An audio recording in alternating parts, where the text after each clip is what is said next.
पिता, पुत्र और पवित्र आत्मा के नाम में आमीन।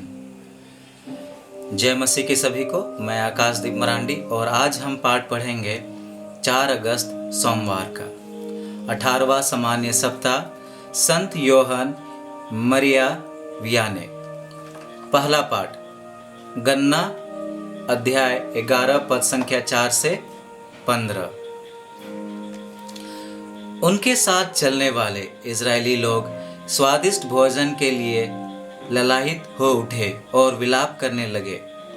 उन्होंने यह कहा, कौन हमें खाने के लिए मांस देगा? हाय, हमें याद आता है कि हम मिस्र में मुफ्त मछली खाते थे, साथ ही खीरा, तरबूज, गंदना, प्याज और लहसुन।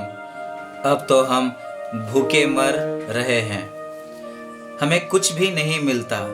मन्ना के सिवा हमें और कुछ दिखाई नहीं देता। मन्ना धनिया के बीज जैसा था, उसका रूप रंग गुगुल के सदृश था। लोग उसे बटोरने जाते थे, चक्की में पीसते या ओखली में कूटते थे और बर्तनों में उबाल कर उसकी रोटियां पकाते थे।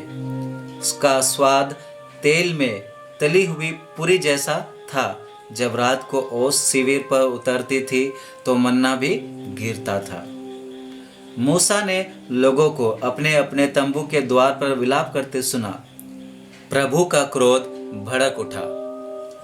मूसा को यह बात बहुत बुरा लगा और उसने प्रभु से कहा, तू अपने दास को इतना दुख क्यों दे रहा है?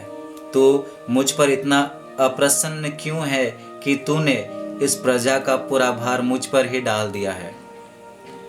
क्या मैंने इसे उत्पन्न किया है जो तू मुझसे कहता है? जिस तरह दाई दूध पीते बच्चे को संभालती है, तुम इसे गोद में उठाकर उस देश ले जाओ जिसे मैंने इसके पूर्वजों को देने की शपथ खाई है। मैं इन सब लोगों के लिए कहां से मांस लाऊं? वे विलाप करते हुए मुझसे कहते हैं, हमें खाने के लिए मांस दीजिए। मैं अकेले ही इस प्रजा को नहीं संभाल सकता। यदि मेरे साथ तेरा यही व्यवहार हो तो अच्छा होता कि तू मुझे मार डालता। यह संकट मुझसे दूर करने की कृपा कर। सुसमाचार मत्ती अध्याय 14 पद संख्या 13 से 21। ईसा नाव पर चढ़कर एक निर्जन स्थान की ओर चल दिए। जब लोगों को इसका पता चला तो वे नगर नगर से निकलकर पैदल ही उनकी खोज में चल पड़े। नाव से उतरकर ईसा ने एक विशाल जनसमूह देखा। उन्हें उन लोगों पर तरस आया और उन्होंने उनके रोगों को अच्छा किया। संध्या होने पर शिष्य उनके पास आकर बोले, यह स्थान निर्जन है और दिन ढल चुका है। लोगों को विदा कीजिए जिससे वे गांव में जाकर अपने लिए खाना खरीद ले। ईसा ने उत्तर दिया, उन्हें जाने की जरूरत नहीं, तुम लोग ही उन्हें खाना खिला दो। इस पर शिष्यों ने कहा, 5 रोटियों और 2 मछलियों के सिवा यहाँ हमारे पास कुछ नहीं है। ईसा ने कहा, उन्हें यहाँ मेरे पास ले आओ।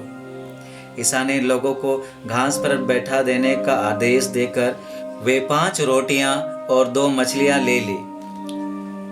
उन्होंने स्वर्ग की ओर आंखें उठाकर आशीष की प्रार्थना पढ़ी और रोटियां तोड़ तोड़ कर शिष्यों को दे दी और शिष्यों ने लोगों को। सबने खाया और खाकर तृप्त हो गए और बचे हुए टुकड़ों से 12 टोकरे भर गए। भोजन करने वालों में स्त्रियां और बच्चों के अतिरिक्त लगभग 5000 पुरुष थे। चिंतन। इजरायलियों को प्रतिज्ञात देश पहुंचाना नबी मूसा के लिए आसान नहीं था, क्योंकि वे किसी भी तरह से एक जैसा नहीं थे। विभिन्न कठिनाइयों के बावजूद भी नबी मूसा ने उनके लिए प्रार्थना की। वही सुसमाचार में यीशु के शिष्य संकट की घड़ी में बचने के लिए लोगों को गांव में भेजना चाहते थे, पर यीशु उन्हें उनकी अपर्याप्तता में भी भलाई की सलाह देते हैं।